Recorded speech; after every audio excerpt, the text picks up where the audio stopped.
Okay, तो ये है गुलिवर, शर्मीला, आलसी और डरपोक इंसान।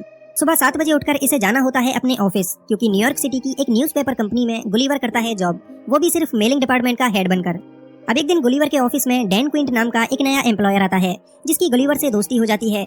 अब क्योंकि गुलिवर उसका सीनियर है और डैन उसका जूनियर, इसलिए गुलिवर खुद को ओवर स्मार्ट दिखाने की कोशिश करता है, जो कि असल में वो एक फुद्दू किस्म का आदमी है। और ये है मिस डार्सी, जिसके ऊपर गुलिवर अपनी जान छिड़कता है।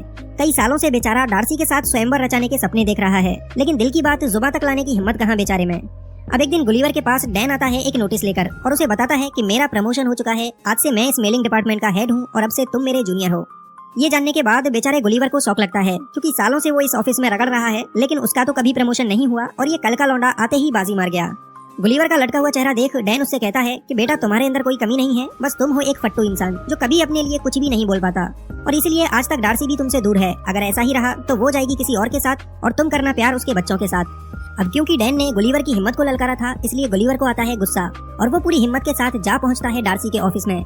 लगता है आज तो गुलिवर अपने दिल की बात कहकर ही रहेगा, लेकिन ये क्या, गुलिवर की तो फिर से हवा निकल गई और वो दुम दबा के ऑफिस से जाने लगा। तभी डार्सी की नजर गुलिवर पर पड़ती है और वो उससे पूछती है, तुम यहाँ पर कैसे आए मोटू राम? अब बेचारा गुलिवर हड़बड़ी में एक ट्रैवलिंग फॉर्म उठा लेता है। ये देख डार्सी उससे कहती है, अरे वाह, तुम्हारा भी ट्रैवलिंग में इंटरेस्ट है, और गुलिवर को ट्रैवलिंग के ऊपर कुछ आर्टिकल लिखने को कह देती है। गुलिवर बेचारा जो कभी न्यूयॉर्क से बाहर ही नहीं गया, वो कैसे ट्रैवलिंग पर कुछ भी लिख सकता था, पर क्योंकि डार्सी मैडम ने कहा है, इसलिए गुलिवर पीछे भी तो नहीं हट सकता था। घर पहुंचकर गुलिवर का हाल कुछ यूं होता है कि आगे कुआं पीछे खाई, हर तरफ से आफत आई। लेकिन फिर गुलिवर को आता है एक आइडिया और कंप्यूटर पे जाकर वो शुरू करता है कॉपी पेस्ट का काम। अगले दिन गुलिवर पूरे कॉन्फिडेंस के साथ डार्सी को अपने आर्टिकल्स दिखाता है, जो चुराए गए थे इंटरनेट से। गुलिवर के आर्टिकल देख डार्सी हो जाती है बहुत ही ज्यादा इम्प्रेस और कहती है, तुम कहाँ थे अब तक छुपे रुस्तम? इसके बाद डार्सी गुलिवर को अपना एक प्रोजेक्ट दे देती है, जिस पर वो खुद काम करने वाली थी, और ये प्रोजेक्ट था बरमूडा ट्रायंगल में जाकर उसके ऊपर रिसर्च करते हुए आर्टिकल लिखना। गुलिवर इसके लिए फटाक से राजी हो जाता है, क्योंकि उसके ख्यालों की मलिका उससे इम्प्रेस हुई जा रही थी। अब यहाँ से गुलिवर जा पहुँचता है बरमूडा, जहाँ एक बोट उसका इंतजार कर रही थी। बोट में बैठकर गुलिवर फुल एंजॉय के साथ आगे बढ़ता है, कई सारी कोल्ड ड्रिंक खाली कर देता है और फिर रोबोट बनाने वाली एक बुक को पढ़ने लगता है। लेकिन बुक पढ़ते पढ़ते गुलिवर को नींद आ जाती है। कुछ देर बाद गुलिवर की आंख खुलती है तो उसके सामने एक समुद्री तूफान होता है। गुलिवर की आंखें और मुंह सब के सब फटे रह जाते हैं और वो अपनी बोट समेत उसी तूफान में कहीं गुम हो जाता है। अगले दिन गुलिवर को होश आता है तो उसकी बॉडी पर चींटियां जैसे कुछ रेंग रही होती हैं। वो सर उठाकर देखता है तो ये तो इंसान होते हैं, जो बिल्कुल कीड़े मकोड़े जितने साइज के थे।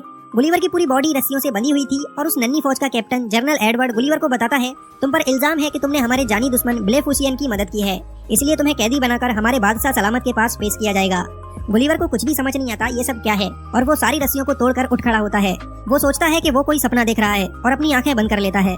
तभी जनरल एडवर्ड अपना भाला लेकर गुलिवर के पैर में दे मारता है। इसके बाद पूरी सेना गुलिवर की रस्सियां पकड़कर खींचने लगती है, जिससे उसकी पैंट तो उतरती ही है, साथ ही वो जमीन पर गिर पड़ता है। फिर बेचारे गुलिवर को लकड़ी की गाड़ी पर लेटाकर लिलीपुट साम्राज्य में लाया जाता है।